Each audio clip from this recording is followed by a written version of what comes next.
friends, warm welcome to all to our channel World of Zoology.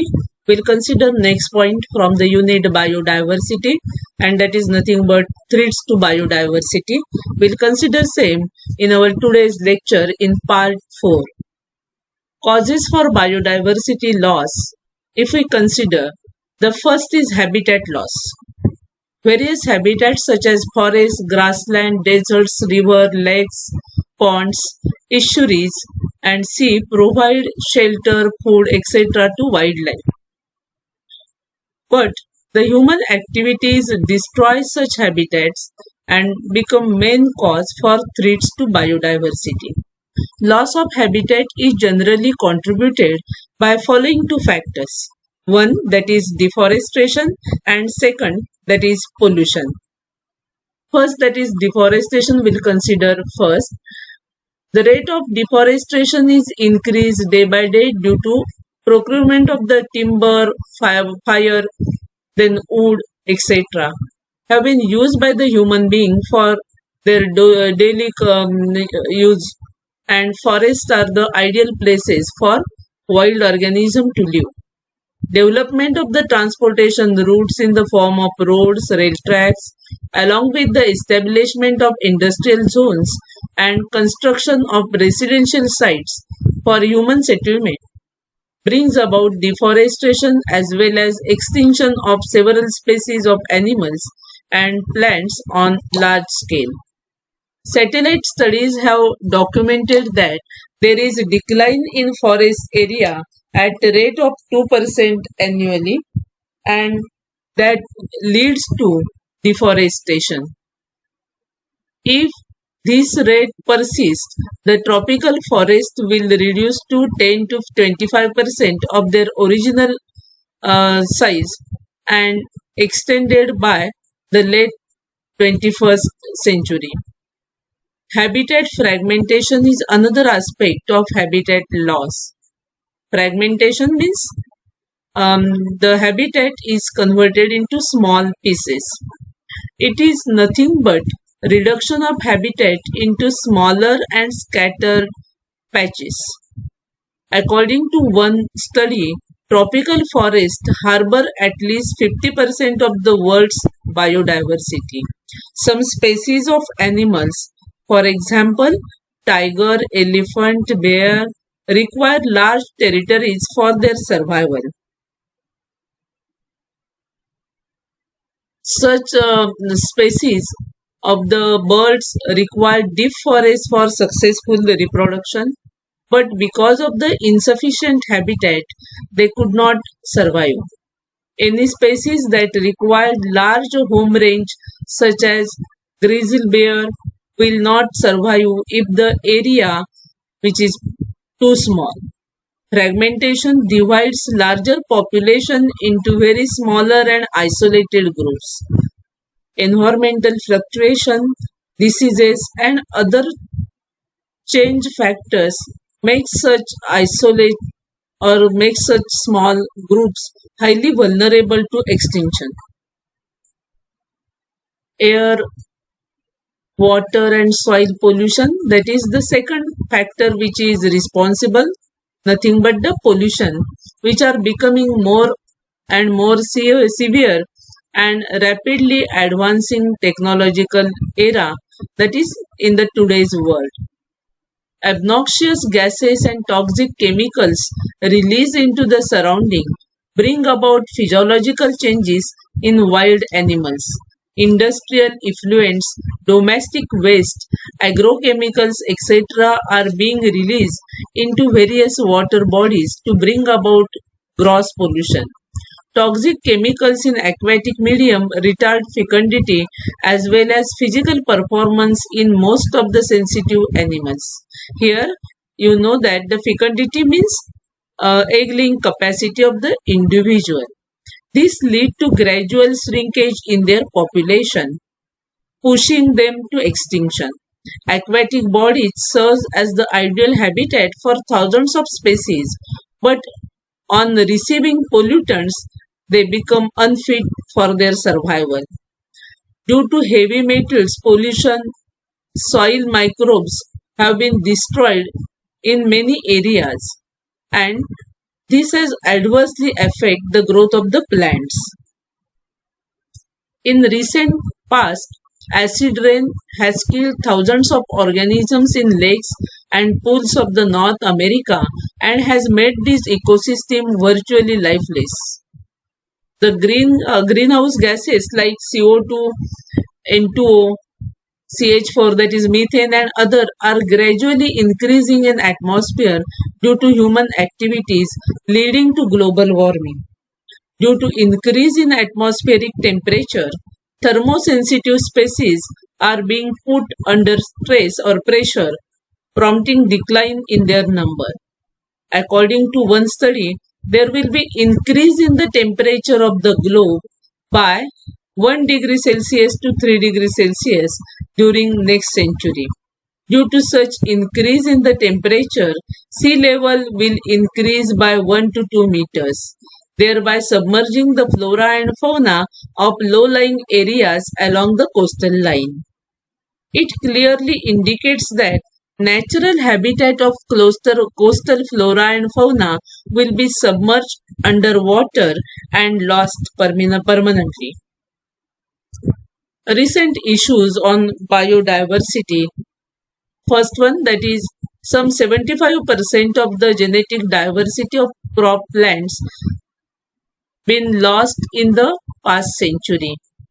Some scientists estimate that as many as 3 species per hour are going to extinct, and 20,000 extinctions occur each year. That means for every year 20,000 extinction of the species occur. Roughly one-third of the world's coral reef system have been destroyed or highly degraded, because as you know that corals require fresh and unpolluted water. About 24% of the mammals and 12% of bird species are currently considered to be globally threatened. More than 50% of world's wetland have been drained, and population of inland water and wetland species have declined by 50% between 1970s to 1990s.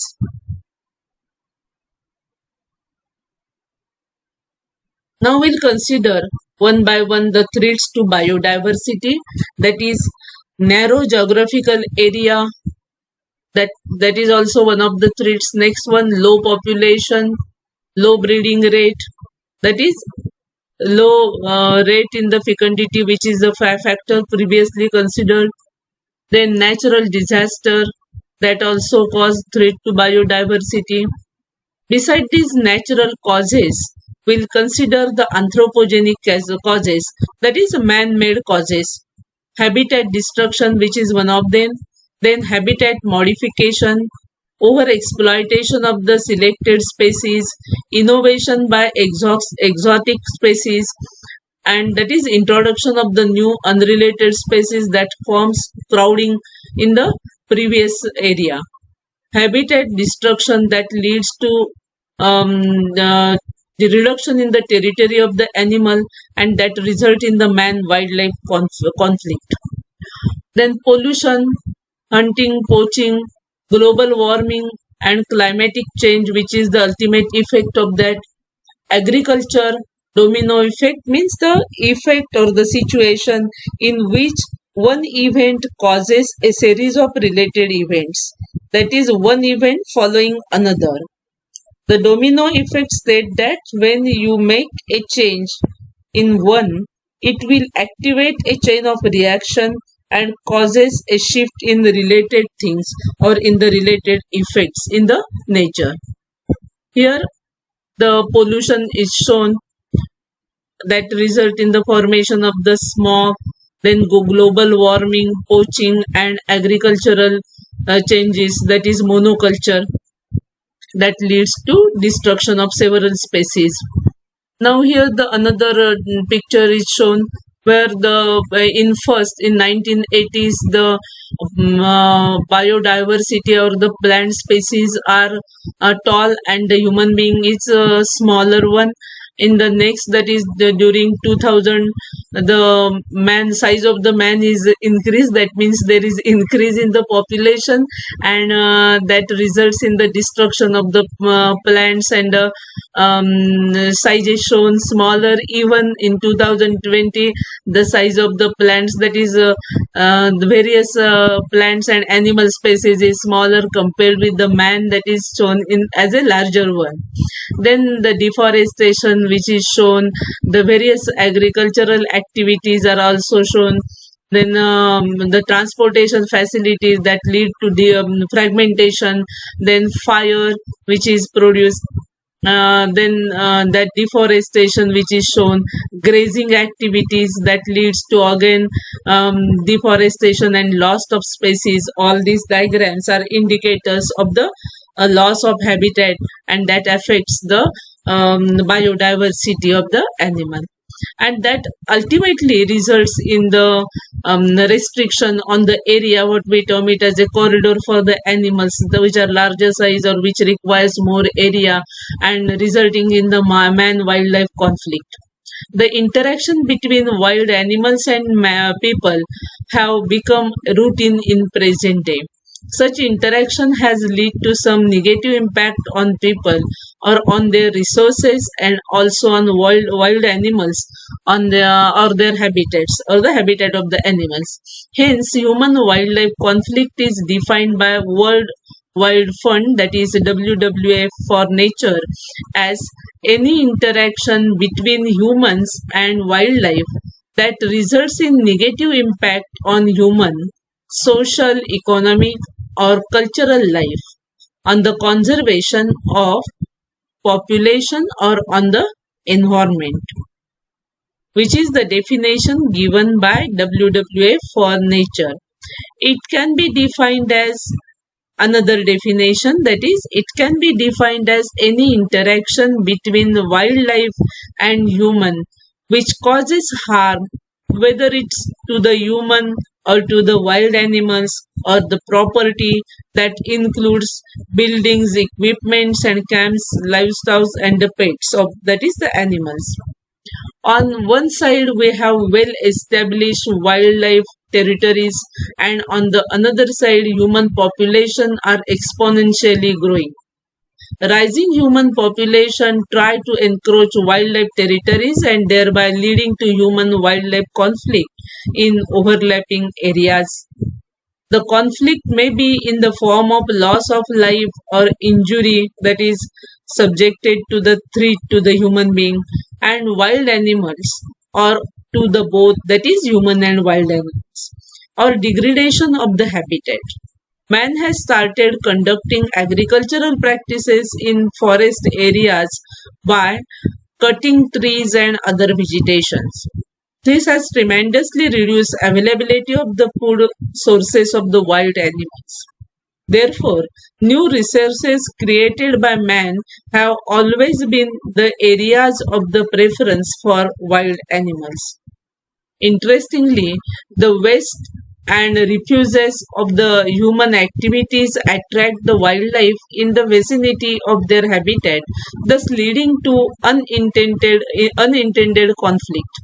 In India, for example, wild elephants probably kill more people than tiger, leopard or lion in conflict or overlap transitional zone shows the particular situation, which is also in Konkan area near Mangaon and Sawantwadi.